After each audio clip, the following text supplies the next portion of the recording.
He didn't flinch, he just stared at the lock screen. An unknown number, a single picture attached. His finger, steady and cold, tapped the notification. And there she was, his wife, Emily.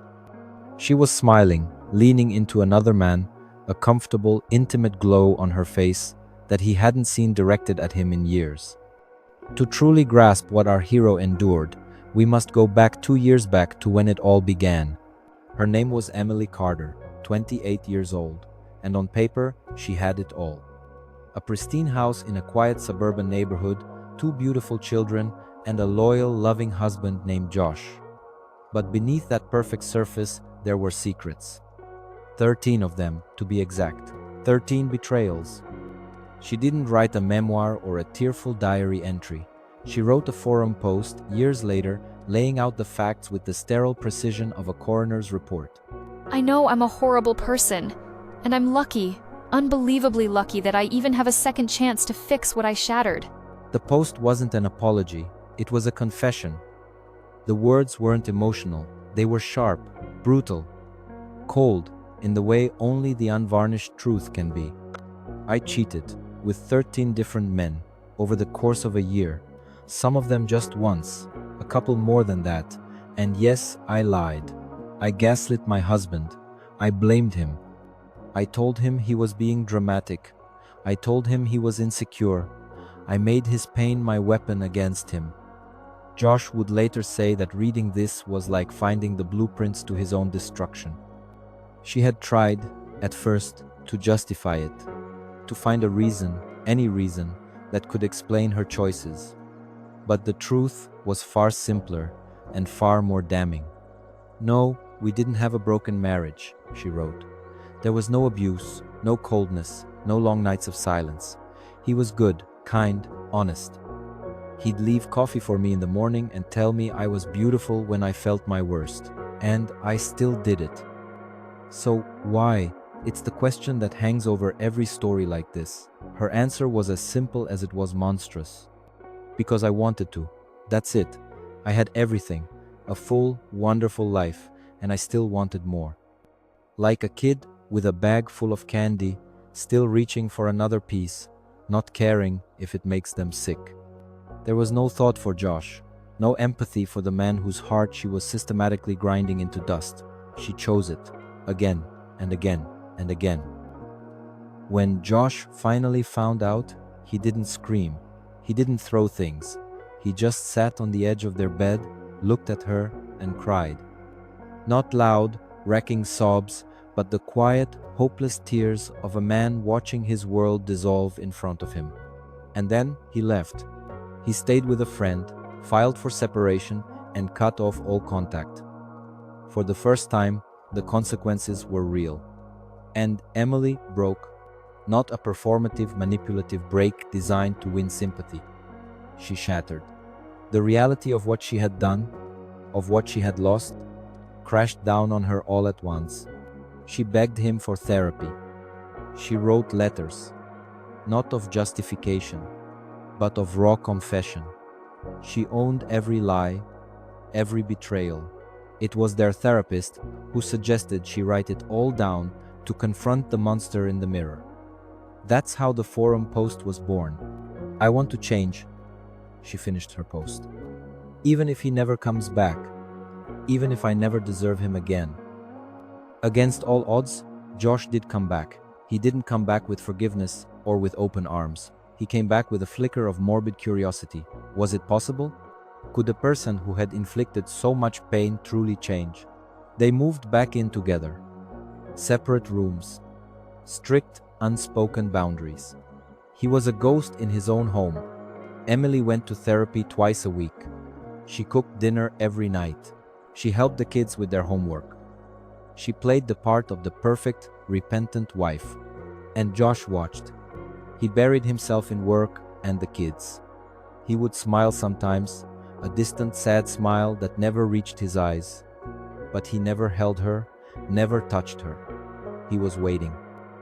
He wasn't healing, he was observing. He had to know. Was this real change, or was it just a longer, more elaborate performance?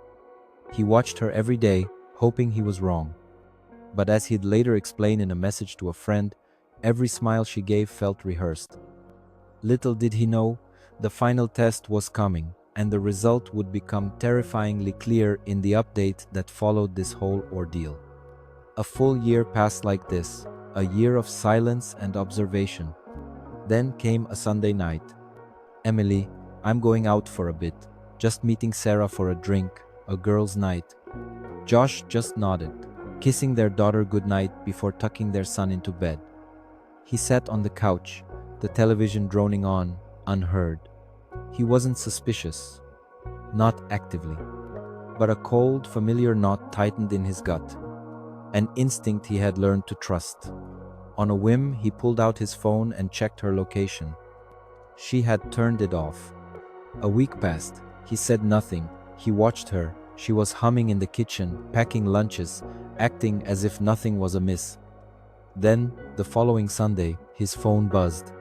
An unknown number, a picture, Emily, smiling at another man.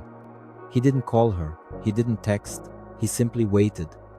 When she walked through the door a few hours later, humming a cheerful tune, she found him in their bedroom, calmly packing a suitcase. "Emily, Josh, what are you doing? Where are you going?" He stopped, zipping the bag closed.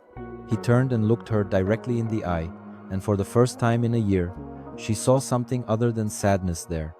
It was peace. "Josh, somewhere you can't follow." She froze, the color draining from her face. "Emily, Josh, please, it's not what it looks like. I can explain." He let out a single, short laugh. It was a hollow, brittle sound, devoid of any humor. "Josh, because it was predictable, you had a second chance, Emily. A chance you didn't deserve, but one I gave you anyway, for the kids, for the memory of what we were. You knew what it cost me, you knew I was watching, you knew I never truly trusted you again, and you still made the same choice. You didn't break me this time. You just set me free." He walked past her, his face a mask of calm resolution. He kissed his sleeping daughter on the forehead and hugged his son. Then he walked out the front door, not looking back. The soft click of the lock echoed in the silent house. This time, she knew he was gone for good. So, before we get to the update, it's time for the final verdict. Based on everything you've heard so far, who was in the wrong here? Cast your vote in the comments. Now, let's see what happened next. The final update.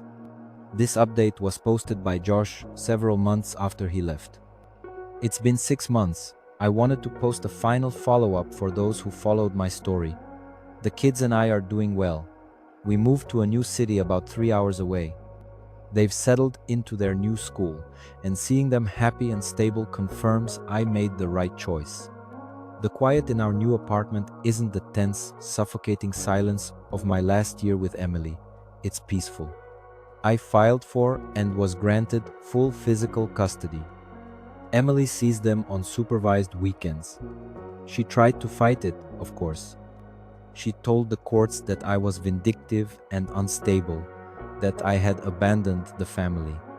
But her own words from that original forum post, along with evidence of her continued behavior, made the judge's decision straightforward. Oh, and the picture? I found out later it was sent to me by the new guy's long-term girlfriend. Turns out, Emily was trying to shatter another home, not just her own. Emily still tries to reach out through friends, painting herself as the tragic victim of a husband who wouldn't forgive one little slip-up. But it wasn't a slip-up, it was a pattern. It was a choice she made 14 times. This isn't a story about healing a marriage. It's a story about what happens when you cross a line and just keep walking. Guilt without change is just a performance. I didn't leave because I stopped loving the woman I married. I left because I finally started loving myself more than the person she had become. Sometimes you don't get a third chance. Sometimes you just lose everything.